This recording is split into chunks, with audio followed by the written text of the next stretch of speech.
कि सीनियर नेता बने घूम रहे हैं मगर बूथ नहीं जिता पाते हैं। तो हम उन लोगों को स्ट्रेंथ देना चाहते हैं जिनकी पकड़ बूथ से है, जो लोकल हैं, जो जनता की जो समस्याएं हैं, जनता की जो इश्यूज हैं, जो उनको उठाते हैं। राहुल गांधी ने ये बात गुजरात में कांग्रेस कार्यकर्ताओं को संबोधित करते हुए कही थी, लेकिन इस बयान के राजस्थान में भी सियासी मायने निकाले जाने लगे हैं। सोशल मीडिया पर इस बयान के साथ ही प्रदेश कांग्रेस के कद्दावर नेताओं के बूथ पर मिले वोटों का कंपैरिजन भी होने लगा है।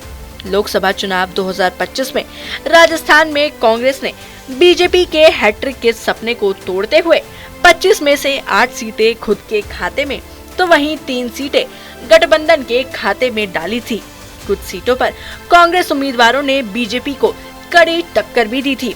ऐसे में अब जब राहुल गांधी ने सीनियर नेताओं के बूथ पर सवाल उठाए तो एक बार फिर राजस्थान में सीनियर नेताओं के बूथ पर कांग्रेस उम्मीदवारों के मिले वोटों की चर्चा होने लगी है। सोशल मीडिया पर राहुल गांधी के बयान के साथ ही लोग अब बूथ के नतीजे भी शेयर कर रहे हैं। एक सोशल मीडिया यूजर ने सचिन पायलट के बूथ का परिणाम शेयर करते हुए लिखा, कांग्रेस महासचिव सचिन पायलट के बूथ का परिणाम, प्रताप सिंह खाचरियावास कांग्रेस 664, मंजू शर्मा बीजेपी 63। तो चलिए आपको राजस्थान लोकसभा चुनाव में सीनियर नेताओं के लोकसभा चुनाव में हुए मतदान का बूथ परिणाम दिखा देते हैं। शुरुआत करते हैं कांग्रेस के सीनियर नेता और 3 बार प्रदेश के मुख्यमंत्री रह चुके अशोक गहलोत के शहर जोधपुर से। जोधपुर में 2024 में बीजेपी ने केंद्रीय मंत्री गजेंद्र सिंह शेखावत पर तीसरी बार भरोसा जताते हुए उन्हें टिकट दिया, तो वहीं कांग्रेस ने करण सिंह उचियारडा को मौका दिया। करण सिंह शेखावत से करीब 1.5 लाख वोटों से चुनाव हार गए, लेकिन चर्चा का विषय बनी सरदारपुरा विधानसभा की बूथ संख्या 111, जहां पूर्व सीएम अशोक गहलोत सहित पूरा परिवार वोटिंग करता है। इस बूथ पर इस बार भी कांग्रेस की हार हुई।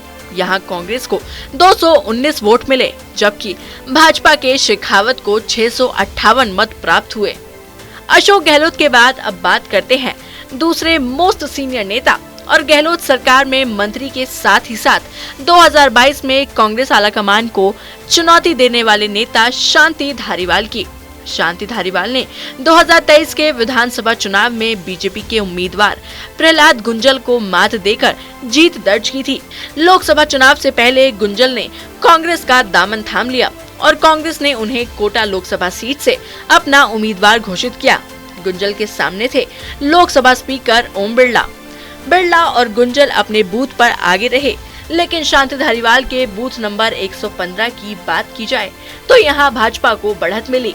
धारीवाल के बूथ पर बिरला को 301 और गुंजल को 171 वोट मिले। बूथ के अलावा चर्चा इस बात की भी रही कि किन बड़े नेताओं के शहरों में कांग्रेस नहीं जीत पाई। इनमें पहला नाम आता है केंद्रीय मंत्री रह चुके कांग्रेस के कद्दावर नेता भंवर जितेंद्र सिंह का।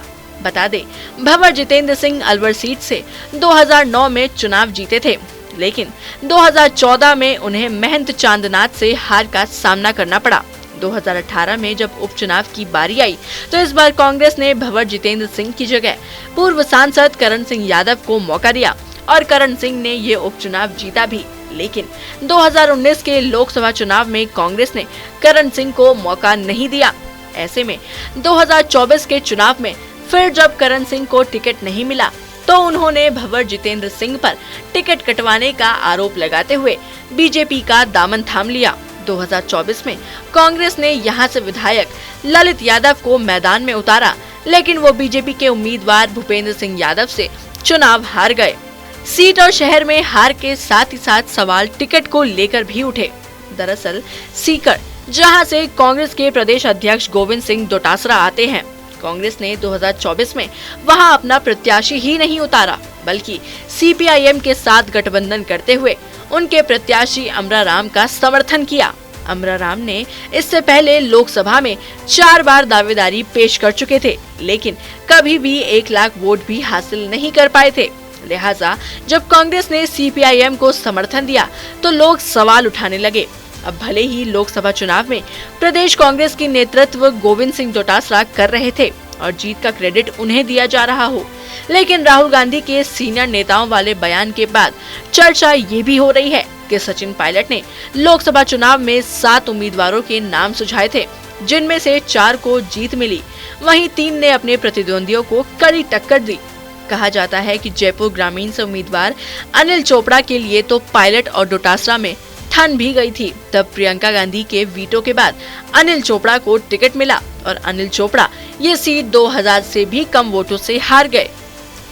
सवाई माधोपुर में सफारी के दौरान राहुल गांधी का संगठन को कौन मजबूत करने वाली चर्चा, जिसमें कहा जाता है कि उन्होंने गहलोत, पायलट या फिर अन्य का ऑप्शन रखा था। ऐसे में अब सीनियर नेताओं पर कटाक्ष राजस्थान में किसी बड़े बदलाव का संकेत माना जा रहा है। आपको बता दें, 2028 में राजस्थान में विधानसभा के चुनाव होने हैं और इससे पहले राहुल गांधी राजस्थान में एक मजबूत नेतृत्व तैयार करना चाहते हैं।